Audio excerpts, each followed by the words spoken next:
Guys, ഇപ്പോൾ ഇന്നലത്തെ big ബോസിന്റെ എപ്പിസോഡ് കണ്ടപ്പോൾ എനിക്ക് മനസ്സിലായ ഒരു കാര്യമുണ്ട്. ഈ രതീഷ് എന്ന് പറയുന്ന വ്യക്തി വായ്ക്ക് തോന്നിയത് കോതയ്ക്ക് പാട്ട്, അല്ലെങ്കിൽ ഒന്നും ചിന്തിക്കാതെ മറ്റുള്ളവരെ മെന്റലി ഹരാസ് ചെയ്യാൻ വേണ്ടി എന്തൊക്കെയോ വിളിച്ചു പറയുന്നു, ക്യാമറ സ്പേസ് കിട്ടാൻ വേണ്ടി എന്തൊക്കെയോ കാട്ടിക്കൂട്ടുന്നു, ഒരാളുടെ പേഴ്സണൽ സ്പേസിക്ക് അയാളെ ഇറിറ്റേറ്റ് ചെയ്യുക, ഇതൊക്കെയാണ് അവിടെ ചെയ്തുകൊണ്ടിരിക്കുന്നത്.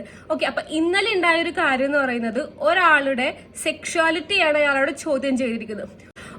ഒരാണിന്റെ പുറകെ നടന്നാൽ അതെങ്ങനെയാണ് ഗേ ആവുന്നത്? ഇപ്പൊ ഡേ ലൈഫിൽ നമ്മൾ ഓഫീസിലായാലും മോളുകളിലായാലും റോഡുകളിലായാലും എത്ര ആണുങ്ങളാണ് ഓരോ ആണുങ്ങളുടെ പുറകിലായിട്ട് നടക്കുന്നത്? അവരെല്ലാവരും ഗെയ്സ് ആണോ? മണ്ടത്തരത്തിന്റെ ഏറ്റവും പീക്ക് ലെവലിലുള്ള ഒരു കാര്യമാണ് ഇന്നലെ രതീഷ് പറഞ്ഞിരിക്കുന്നത്. കൃത്യമായ ഒരു എക്സ്പ്ലനേഷൻ സുരേഷിന് രതീഷ് കൊടുത്തേ മതിയാകും. അത് ഇന്ന് ലാലേട്ടൻ വരുന്ന എപ്പിസോഡിൽ ഉണ്ടാവുമെന്ന് ഞാൻ പ്രതീക്ഷിക്കുന്നു. അല്ലെങ്കിൽ ഒരാള് നീ ഗേ ആണ്, ചെറിയൊരു കാര്യത്തിന്റെ പേരിൽ നീ ഗേ ആണെന്ന് ആരോപിക്കാൻ ഒരു അവകാശം രതീഷിനെന്നല്ല ലോകത്ത് ആർക്കുമില്ല.